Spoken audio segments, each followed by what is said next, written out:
Museum is all about what's a Jew.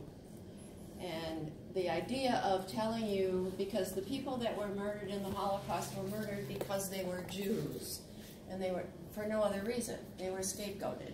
And so the Jews, what we talk about up here is the religion of Judaism, the customs, because they were just people like you. They had dreams and aspirations and families and holidays and schools and music, and all of that was taken away from them when the Holocaust started. So the windows downstairs, remember when I was talking about Abraham and Isaac? Okay, this back wall is about 2,000 years of history, and God came to Abraham. Some of you have just joined, so I'll go through that a little bit again. God came to Abraham and said, "You will go where I send you." And Abraham said, "Okay, I will go," out of obedience. And this whole environment was a pagan environment. There were about 350 idols, and no matter what your need was, you could go to an idol and you could make a sacrifice, whether you wanted good crops or whether health or prosperity, whatever it was you wanted. You could go to an altar and you could make a sacrifice. And so Abraham decided out of obedience he would follow this God. And the people thought he was absolutely crazy because it was a God that nobody had ever heard of, nobody had ever seen, and they didn't know what Abraham was doing. And so Abraham out of obedience went. And so the patriarchs of Judaism are Abraham, Isaac, and Jacob. Those are the three fathers, and then the sons of Jacob are the ones that established, or the sons of Joseph are the ones that established the 12 tribes of Israel. Okay? And that's the second window from those of you that are just joining. The Ephraim and Manasseh are the children of Joseph that Jacob is blessing. Okay?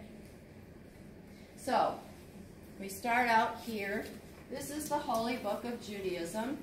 It's the 5 books of Moses, the first 5 books. Genesis. Right. That's the Holy Book of Judaism, the 5 books of Moses. And this is called the Torah scroll.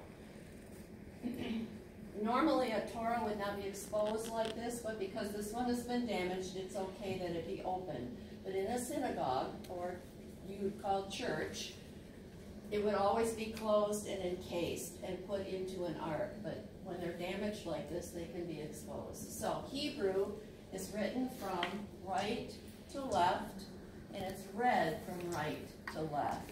And there's no grammar and commas and punctuation or vowels. So in order to keep track of where you are on these parchment pieces that are written with natural ink, you use a yod, which is this pointer hand, so it keeps track, plus you don't touch the Holy Book with your finger. It takes the ink off. Okay? So any synagogue is having a service. They're all reading the same sections of their scripture throughout the whole year. And every synagogue then would have their Torah decorated however they would want to. Yes? How is it made? It's watered. The one downstairs that you saw was from Czechoslovakia and had been in a fire. So when the Nazis came into Kristallnacht and destroyed the synagogues, Hitler in his crazy mind thought that if he could destroy the Torah scrolls also, then he could eliminate Judaism from the world, and then he could start his own form of Christianity. And so a lot of the Torah scrolls came from the war. And when a scribe is writing a Torah, if there's one mistake in that particular section, you don't erase it. The whole piece then is of no use. And you never burn the Torah scroll like they did in Kristallnacht, where they had piles and piles of the Torahs out of the synagogues. You bury it. They're all buried. Does that answer your question? Yeah. So this one you can see is not in real good shape. That's why it can be exposed. Well, and Pam, they're all handwritten. They're all handwritten by scribes. It costs about $30,000 to have a Torah scroll written.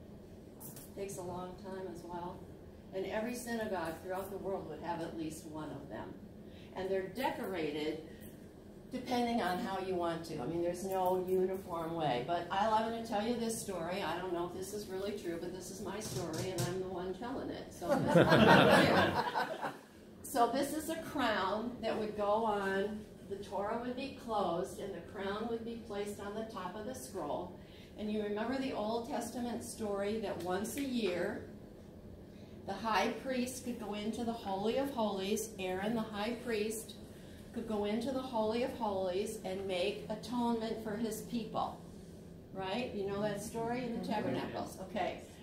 So the high priest would have the bells tied on the bottom of his garment and a red cord, so that when he went into the Holy of Holies, if God didn't accept the sacrifice, he would die, the high priest would be killed, and the bells would stop ringing, and he could be pulled out of the Holy of Holies with the red cord. So that's my story about why the bells are on this crown. It just symbolizes the bells that were sewn onto the hems of the garment.